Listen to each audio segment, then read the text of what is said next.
sit down. So let's have a look at Psalm 121. And the first slide. Oh, when the saints. I think that's a really appropriate title for our Sunday evening series. Now, if you're football fans, you'll be familiar with that chant from the terraces. And it finishes, oh, when the saints go marching in. Of course, our local Premiership rival Southampton have cornered the market on the original lyrics. They are, after all, known as the Saints. But Liverpool Football Club have adapted the slogan, so they sing, oh, when the Reds go marching in. And supporters of Peterborough Football Club sing, oh, when the Posh go marching in.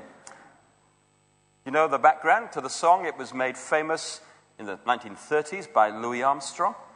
It came from the jazz and gospel music tradition generated by the slaves as they sang about their journey to freedom and heaven. Oh, when the saints go marching in. Oh, when the saints go marching in. Lord, I want to be in that number when the saints go marching in. In the unedited version, you could also sing the verses with these first lines. Oh, when the drums begin to bang. Oh, when the stars fall from the sky. Oh, when the moon turns red with blood. Oh, when the trumpet sounds its call. I think we'll stick to the first line of the first verse. Oh, when the saints go marching in. As I say, it's a title ideally suited for a community of God's people like ours who are very much on the move. And boy, we've been on the move this last few days. And this is the way it's going to be from here on in. Moving, some of us, every Sunday and during the week from one situation to another, traveling around the area of Bournemouth to worship in different places. The first Sunday here, the second to fifth Sunday mornings there and there. No wonder it's a little confusing. Setting up, packing away, living out of boxes. All of us, I think, a little nervous about how the journey is going to work out. Some of those feelings are very much to the fore in the psalm which we explore tonight, Psalm 121. It also was a song written for a group of people on the move. These were the pilgrims on the way to Jerusalem. 3 times a year, the saints would go marching in. Actually, the saints would go marching up. Jerusalem was set within the hill country, surrounded by mountains. And that's why this psalm and the other 14 near it are called the songs of ascents. For these would have been the worship songs which those traveling to Zion, the city of God, sang together along the way.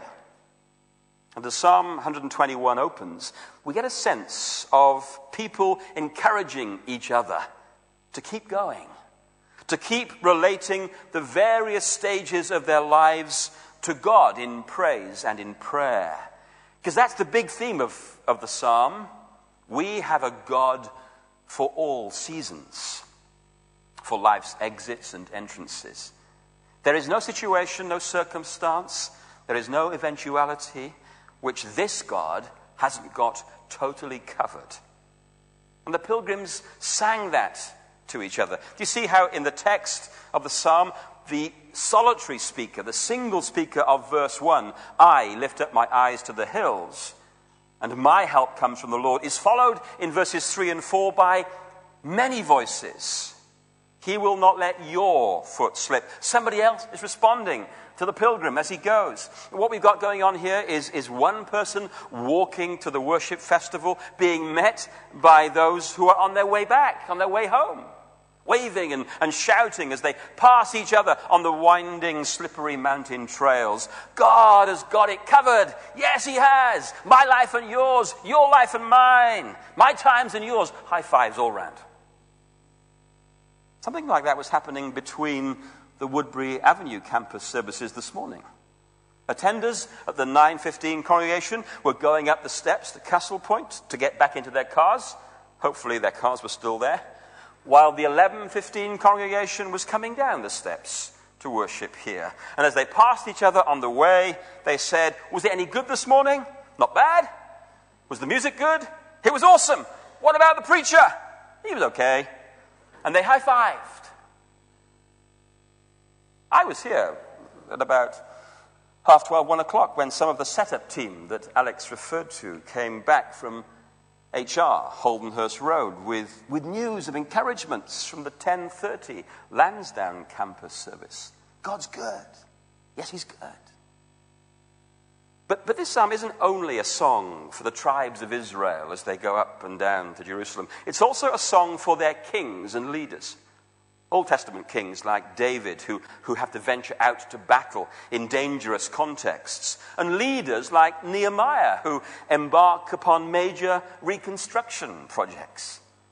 In fact, theologians think that this song of ascents, and others near it, reflects the Festival of Tabernacles in 445 BC, when, remember, Ezra the priest, together with Nehemiah, the governor of Jerusalem, gathered the city together to celebrate the completion of their regeneration project. Over 100 years before that, they had gone out as a people into exile, but now they were at last coming home. And through every twist and turn, the God for all seasons had been their keeper.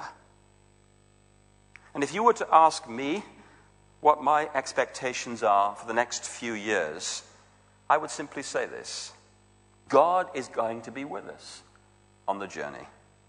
He's our helper, he's our maker, he's our watcher. For sure, there are going to be twists and turns, but God is with us. And one with God is always a majority. So as we travel to different services each Sunday across Bournemouth, maybe not seeing each other in the way we've been used to all of these years, we're still one church. As we run the International Cafe from St. Augustine's and the In Touch program as well from there, as we do youth work, some of it in Littledown Youth Centre, as we have services here and in Toboa and Holdenhurst Road, we are still one church. Like these pilgrims, we are going up and down the mountain to Jerusalem, and we can sing to each other as we pass each other on the way. How's it going? How are you doing in the Lansdowne campus? How's it going at Woodbury Avenue? What's it like over at St. Augustine's? You see, this mutual interaction is very much the biblical pattern for God's people.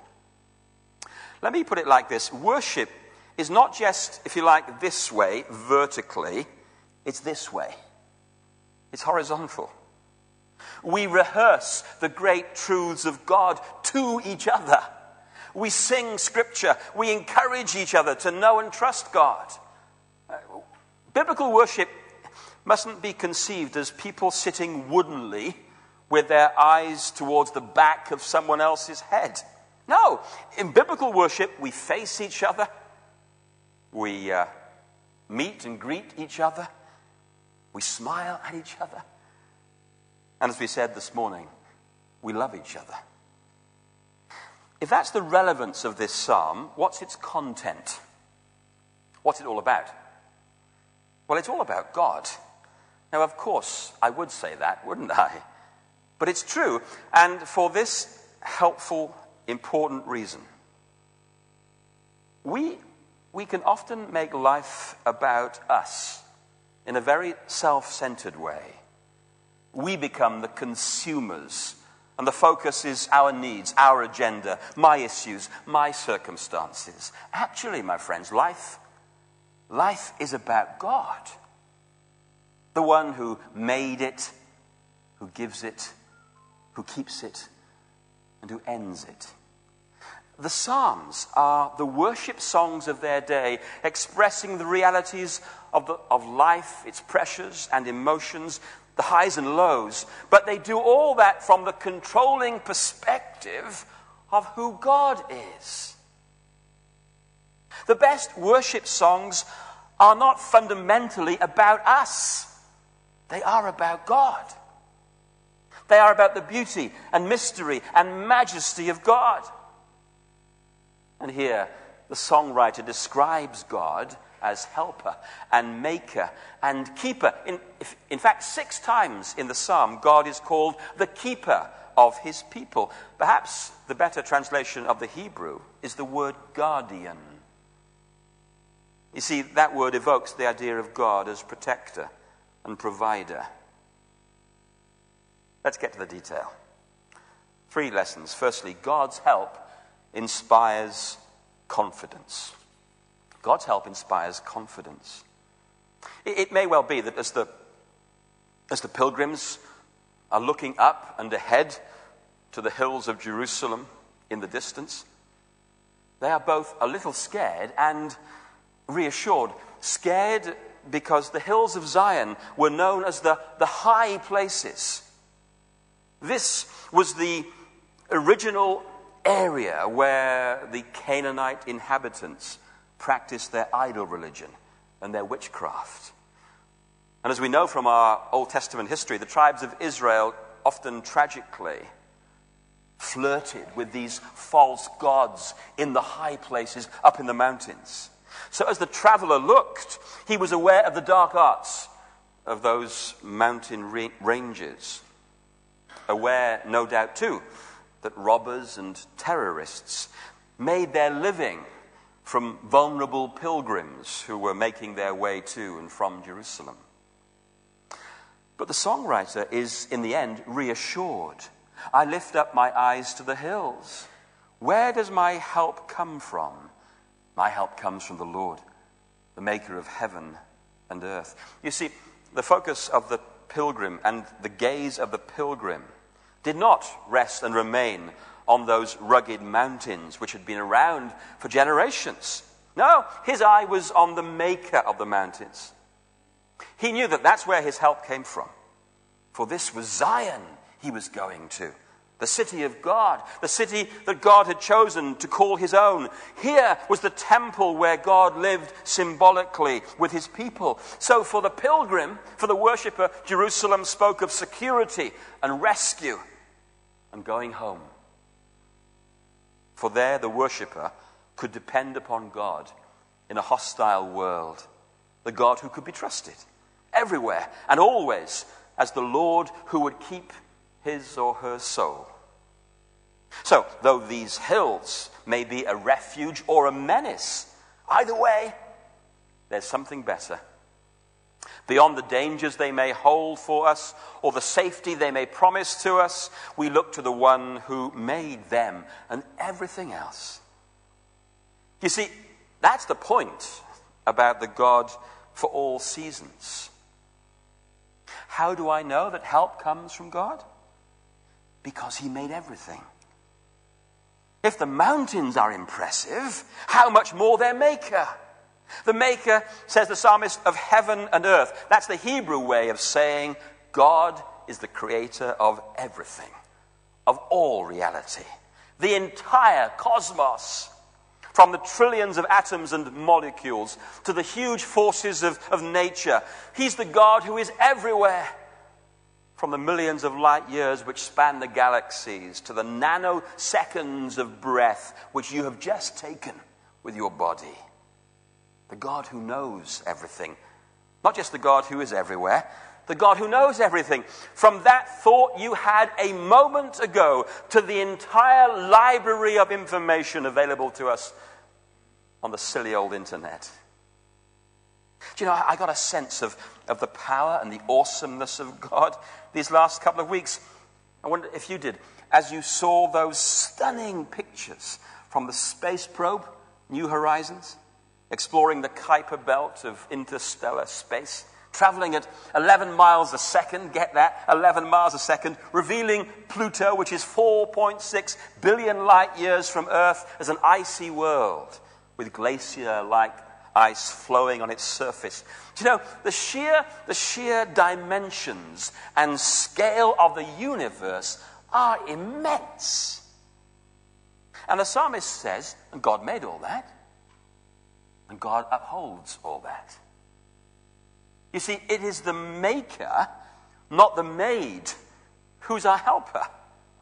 And that gives the pilgrim courage to start the journey and assurance that he'll finish it. For when your God is that big, it makes a lot of sense to travel with him.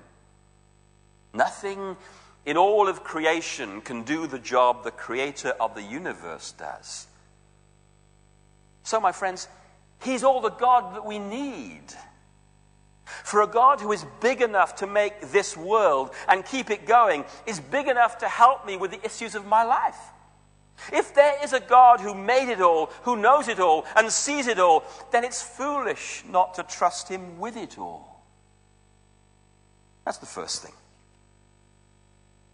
We learn that God's help inspires confidence. Secondly, God's watchfulness displays constancy. In verses 3 to 4 now, and in two ways. First, God gives his people acute attention. Listen to verse 3, the beginning of it. He will not let your foot slip.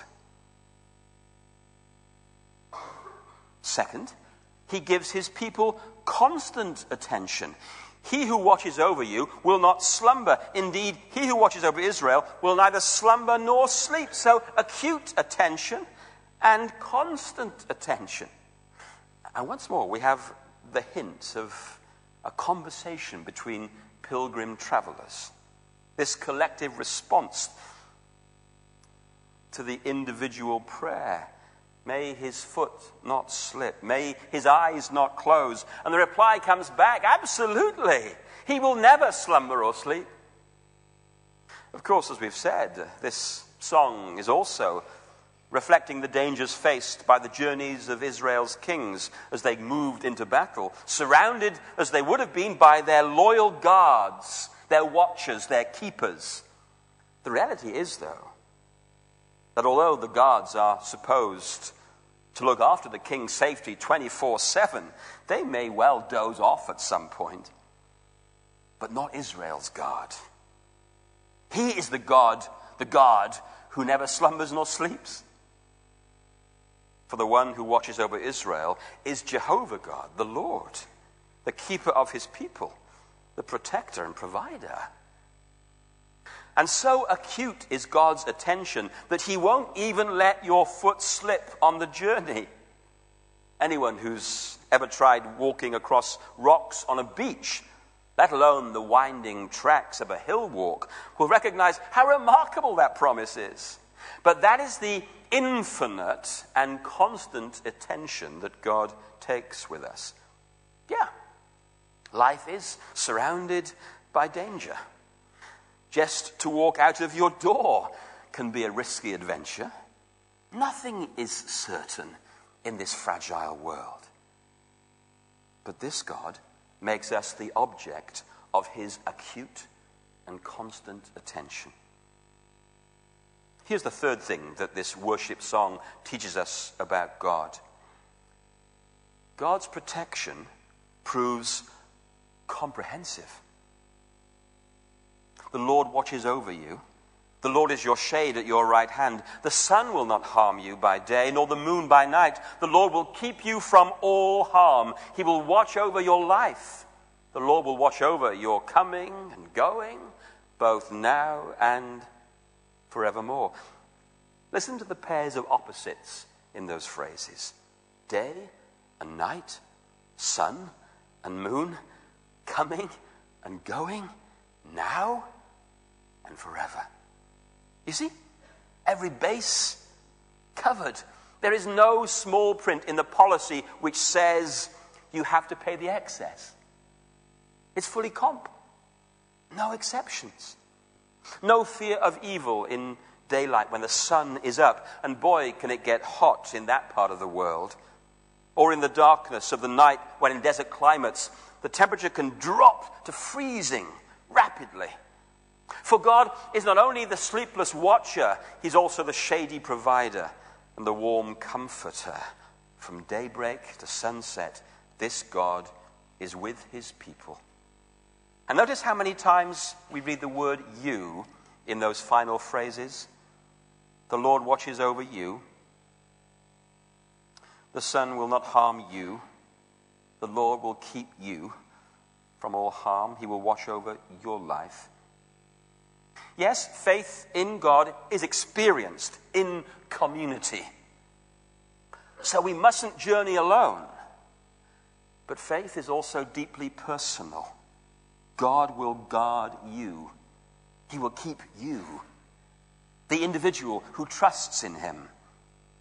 Yeah, others can encourage us to keep going, but no one can believe for us. Yes, we need to belong, for none of us can make it on our own. But we also need to believe. For it is not the community who will save us and bring us home safely. The church will not save you, but the Lord of the church will. And as we travel, this God is the guardian not just of our physical existence, but of our spiritual one. He, says the psalmist, he watches over my life, my nephesh, my soul, as well as my body. That's what the last two verses mean. Life is more than eating, for humanity is more than animal existence. Life is more than the sum of our hormones, more than our genetic makeup. We are body, but we are soul. We are life. By the way, when the psalmist says he will keep you from all harm, he's not guaranteeing that we'll never suffer or experience sorrow. No. This is not a cushioned life we lead, but it is a secure life. So we're not immune to the difficulties and dangers of living in a world that is hostile and unpredictable. There will, my friends, there will be the valley of the shadow of death, but there will also be the presence of the Lord with us in the valley. That's what the songwriter means. Ultimately, he's telling us, no evil will harm us, for nothing can separate us from his love. Not angels, not demons, not life or death, not principalities or powers. That's the Apostle Paul's take, of course, in Romans 8, on these verses, on this theology, on this reality. And note again how comprehensive God's protection proves to be. Look, the last phrase is, you're coming and you're going, both now and forevermore. My life and yours, in its totality. Yeah, my exits, my entrances, the best of times, the worst of times, the ins, the outs, the ups, the downs, the whole tale. The spills of toddler years and the thrills of teenage years and the bills of married years and the ills of retirement years and the wills of dying years. From the cradle to the grave and beyond, now and evermore. What's this text say? Jesus Christ, the same yesterday, today, and forever. So this God who is with us will be our guide, not just through life, but through life beyond death. That is the assurance of faith. That is the commitment of God to his people. There was a time in our culture when the pilgrim was the main symbol of the person who traveled a lot. And still today, pilgrimage is incredibly popular. 100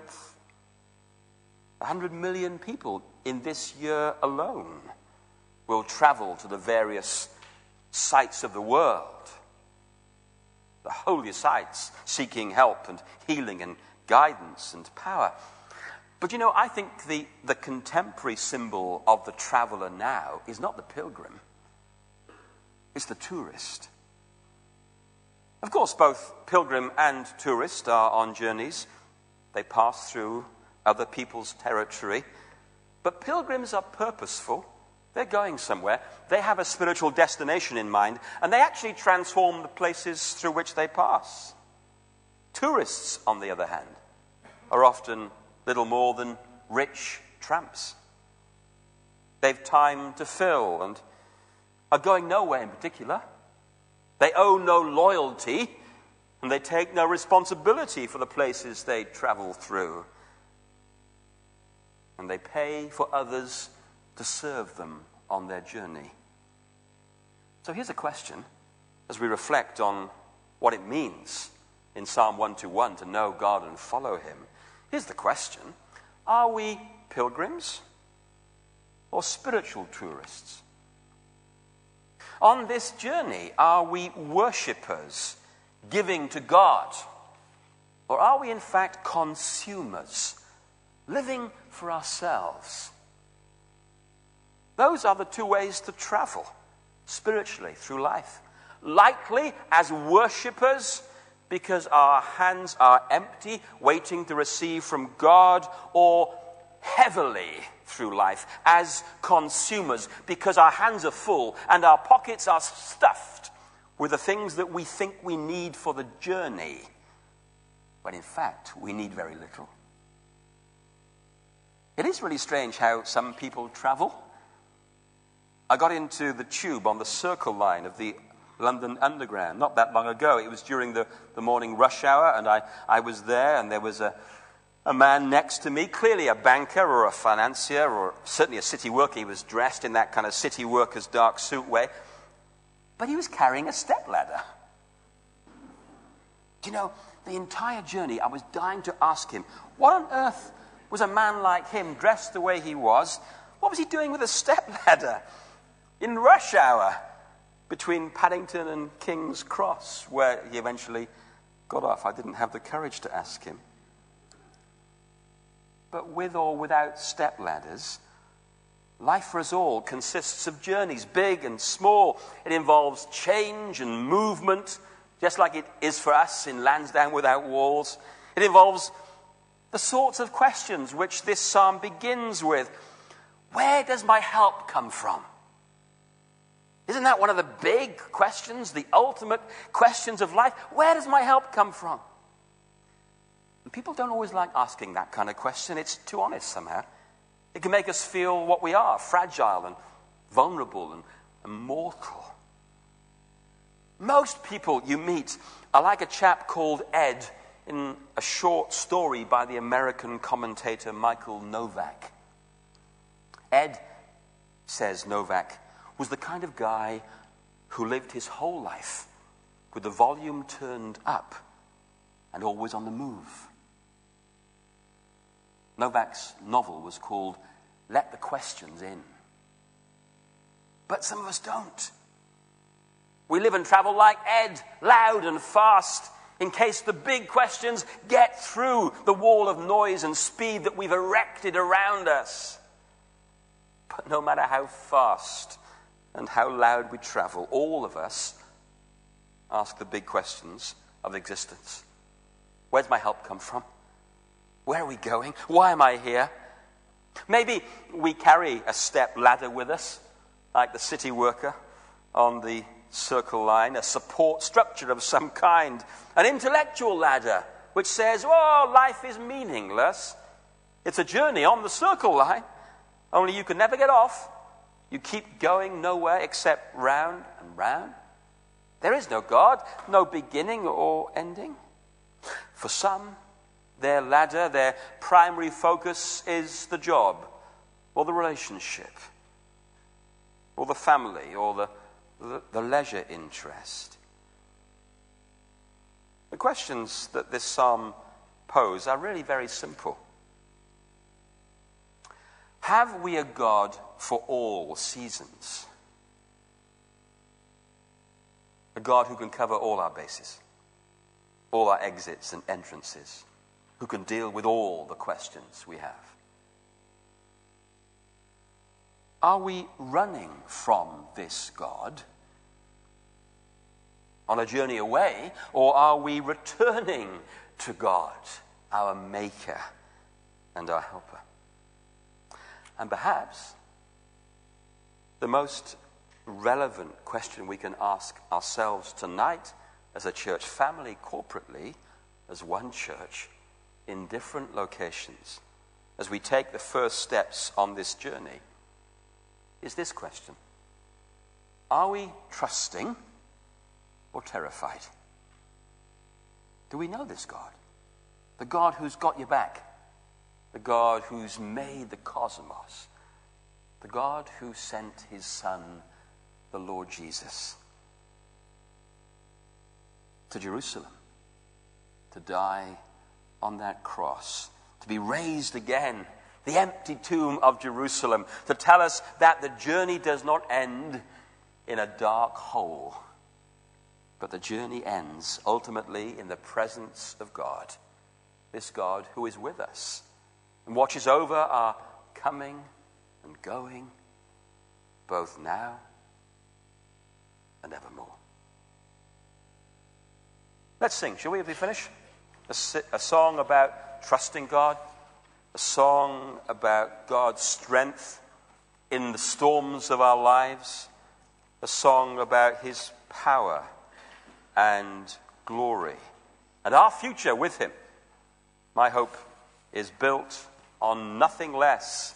Christ alone, cornerstone, weak made strong in the Saviour's love. Through the storm, he is Lord, Lord of all. Let's sing.